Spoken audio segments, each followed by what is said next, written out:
Kurt Cobain and Courtney Love first met in the early 1990s. Courtney had a troubled early life but was determined to make it big as a rock star. Kurt too had troubled times growing up, with his parents getting divorced when he was just a young kid. But he too was determined to become a successful musician. When the two first met, Courtney was still in a relationship with Billy Corgan, but she was willing to blow that off to be with Kurt. And the two really hit it off. Sparks really flew. Although the story differs from time to time depending on who you ask, it is stated in the Kurt Cobain biography Heavier Than Heaven that the two first met in January of 1990. Courtney Love thought Kurt looked like the singer from Soul Asylum, which he kinda does. But she liked him, and the two ended up wrestling on the floor of the bar, which was soaked in beer. And that was the beginning of Kurt and Courtney. The two were married in February of 1992 on Waikiki Beach in Hawaii, and the media dubbed them the grunge power couple of the early 1990s. But this was a tag that Kurt especially wasn't necessarily all that comfortable with, being known as a grunge power couple.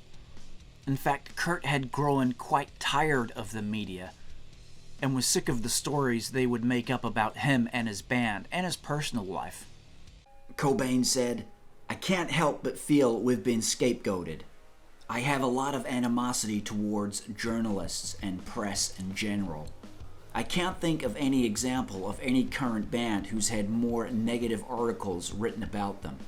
And when Cobain was asked why he thought that was, he responded, "A lot of it's just simple sexism.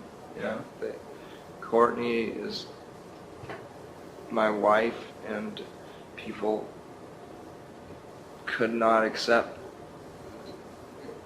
the fact that I'm in love, you know, and that I could be happy, you know, and because she's such a powerful person."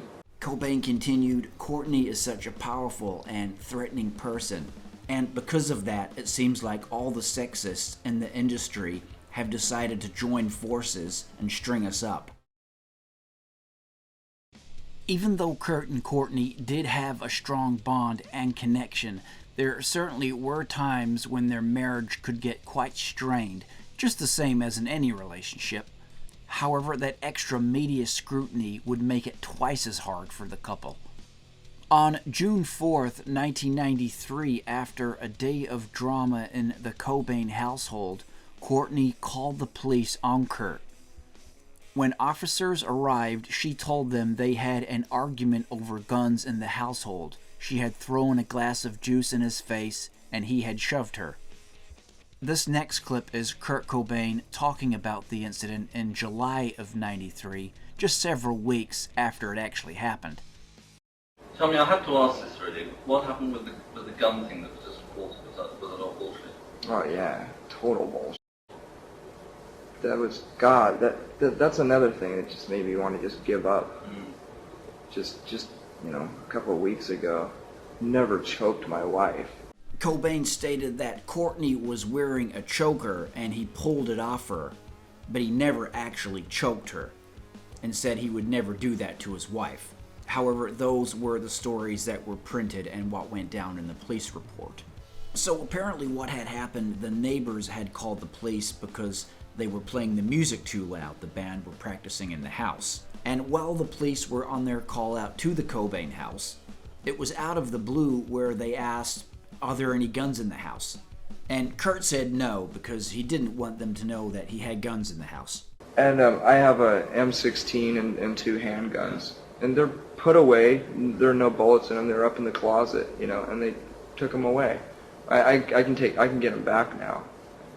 Haven't bothered to get them back yet, but it was all just a ridiculous little situation. It was nothing.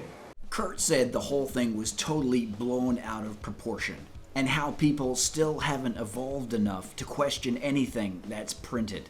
In fact, some of the Nirvana song Rape Me explains exactly what Kurt is talking about here, how he and his band and his family just totally raped by the media. Sure, Courtney and I fight. We argue a lot. But never choked my wife. I mean, it's an awful thing to be printed and to be known for. The reason that the press and the media came down on Nirvana so hard and got into Kurt's personal life is because they were so huge and because they were so successful. And a lot of times the media try to do that. They try to break people down. You know, they target you and they go after you. That's common with all celebrities, musicians, actors. And that certainly is what they did to Nirvana from time to time, and even more so with Kurt and Courtney, and their personal life got into them quite heavily. And I know that is one thing that Kurt really did hate about fame, was that his whole life was being intruded upon so much. And they say fame is like a double-edged sword. On one side you get to live a great lifestyle and everything like that, but on the other side your whole life is just totally intruded upon. Basically, you have no personal life. That side of your life is like over. Everything you do is public. Some celebrities out there may even dig that side of it, but Kurt Cobain for sure, when they got stuck into his personal life especially, that was just going one step too far. But anyway, hope you guys enjoyed that one. Be sure to leave us a big thumbs up on the video and subscribe to the channel if you haven't already. Also, consider becoming a channel member. There's more information on that down below, and we'll catch you on the next one.